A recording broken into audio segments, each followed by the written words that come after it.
According to Fox Business journalist Charles Gasparino, the SEC in the year 2025 under the Trump administration is apparently debating whether XRP should be classified as a security or a commodity. Yes, you read that correctly. Seriously, how is this even a thing?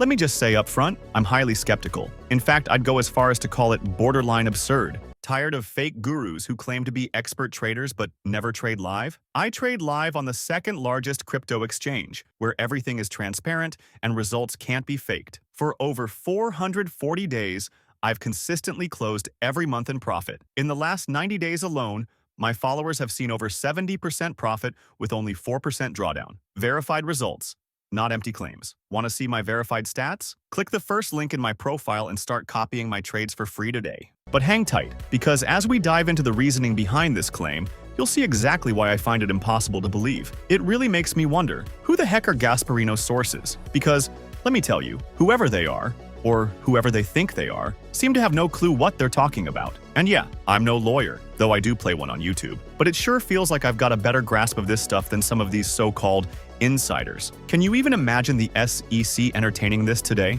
There are so many reasons it doesn't add up, and honestly, a few of them are downright hilarious. So let's break it down and go through the arguments, because this story is as wild as it is baffling. Oh, and guess what? David Schwartz chimed in on this too. Before diving in, let me make one thing crystal clear. I don't have a financial background, and this is not financial advice. Seriously, don't make any buy or sell decisions based on what I say or write. Now, here's the kicker that makes this even funnier. You'll see why in a moment. Allegedly, the SEC is debating the utility of XRP. Yep, you heard that right. Apparently, they think utility might determine whether it's classified as a security or a commodity. I mean, seriously? This feels like a parody of reality. It's the kind of nonsense we've been wading through since 2020. So, here's the deal. This story builds off a post that's up on your screen right now. I've already broken it down in detail across 2 videos, so I'll keep it short here. Feel free to pause and read the full post if you want all the details. Here's the scoop you need to know.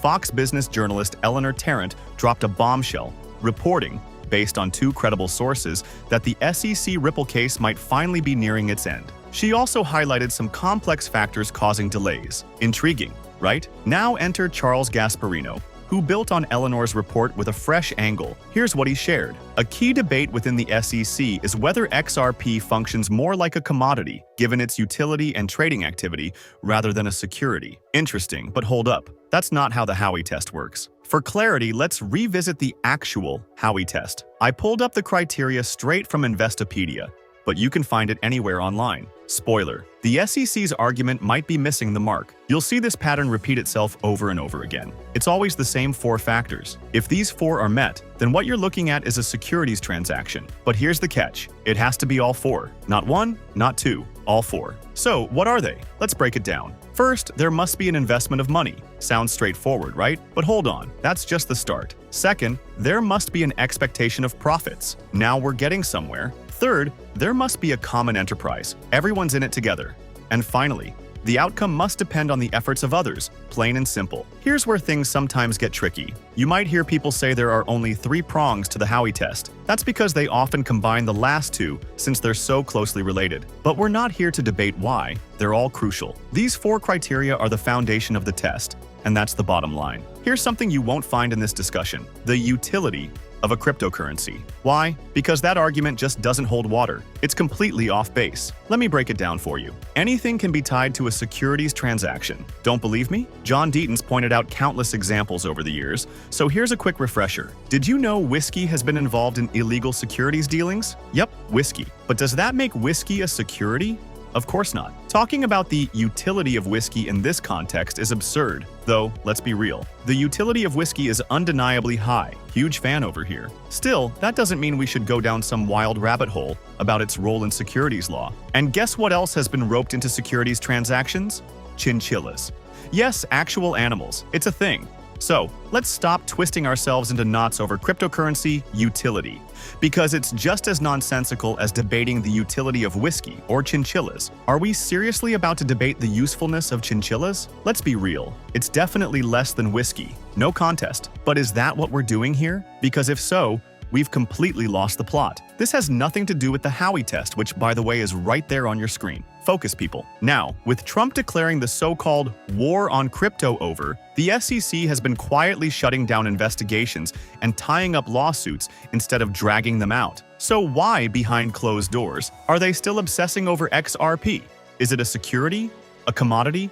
Why are we stuck in this endless loop? I can't take it anymore. Look, if the goal is to classify XRP as something, anything, to keep it out of the SEC's jurisdiction, that makes sense. I get why people would push for that. No arguments there. But to keep going back and forth on, well, maybe it's a security or maybe it's not, is driving everyone insane. The SEC needs to have a real conversation about this. Plain and simple. Here's the thing. If they genuinely believe XRP is a commodity, then why involve them at all? They're not the CFTC, and commodities aren't even under their jurisdiction. So honestly, who cares what they think unless they're saying XRP is a security? None of this adds up, and this is exactly why I'm so skeptical. Look, I don't believe Charles Gasparino posted this to mislead anyone. Not at all. But even if he trusts his sources, do we know who they are? I sure don't. And let me tell you, I don't trust them. Whoever they are, the whole thing feels outlandish, ridiculous, completely off the rails. It just doesn't make sense, and I don't buy it, period. That said, here's what else Charles shared. Apparently, the Ethereum example is a big factor here. Ethereum, as we know,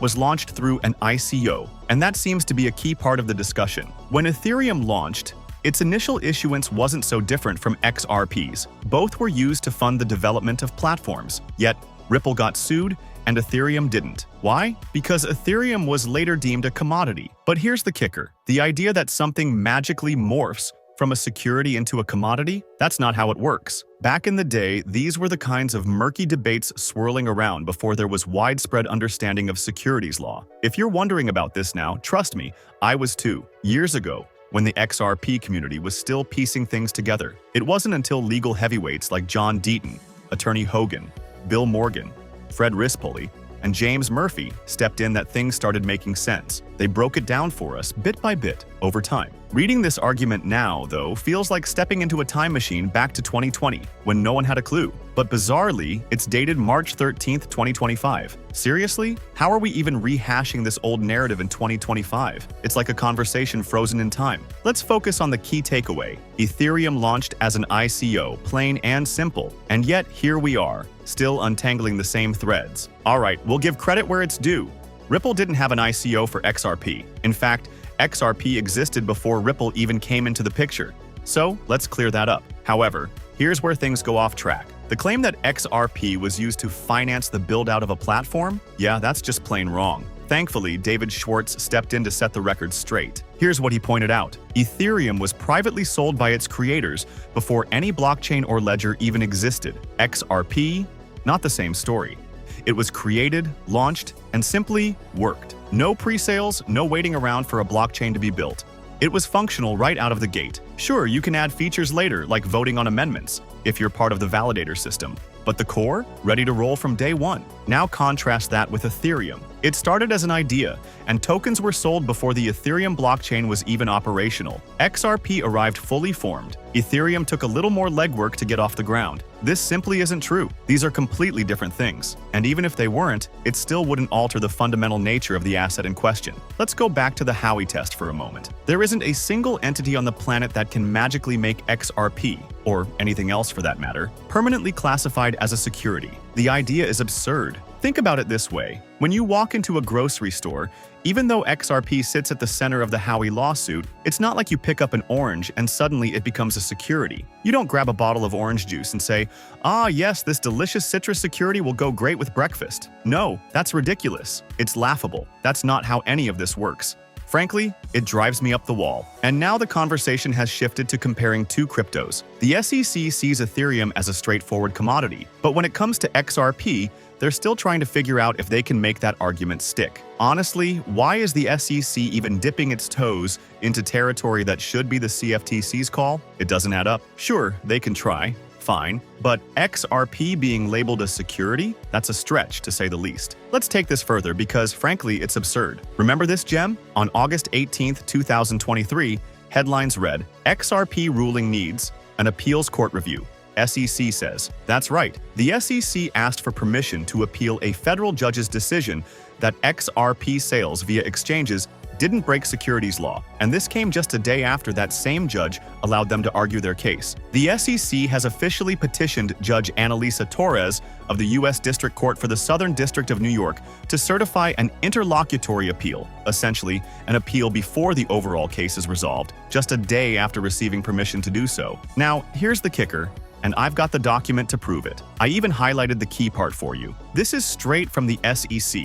They've admitted they're not challenging the ruling that XRP itself is not a security. Yep, you read that right. Here's their exact wording. The SEC does not seek appellate review of any holding relating to the fact that the underlying assets here are nothing but computer code with no inherent value. Boom. Mic drop. That's the SEC waving the white flag, plain and simple. They've backed down. When this news broke, I celebrated with the entire XRP community. It was a moment. I thought, this is it. We did it. XRP holders, we've won.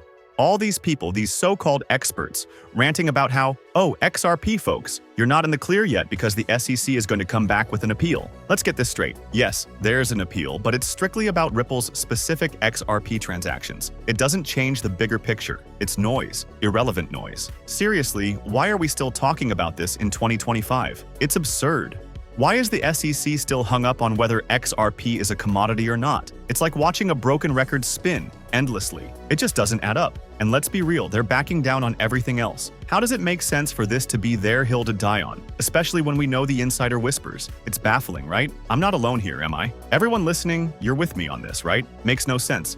Here's some validation from attorney Bill Morgan, who reposted a gem from Charles Gasparino. Bill hit the nail on the head. No judge has ever declared a cryptocurrency itself to be a security. XRP, not a security. A judge already said it. Case closed. The SEC is aware of that finding and hasn't contested it in the appeal. So the idea that the focus now is on comparing XRP to Ethereum or debating whether XRP transformed from a security into a commodity seems pretty far-fetched. In fact, it doesn't align at all with the SEC's decision to drop other lawsuits, cases that clearly hinge on the premise that cryptocurrencies aren't securities and aren't traded in secondary markets as such. Look, the reasoning here checks out. I'm with you 100%. That's exactly how I see it too. So honestly, I have no clue where Charles Gasparino is getting this narrative from. Who's feeding him this nonsense? It just doesn't add up. None of it makes sense. Now, I'm not saying he's making it up. I'm sure someone's whispering this in his ear, but I'd really love to know the source because, frankly, it sounds like garbage. That's my take. Period. By the way, I'm not your financial advisor.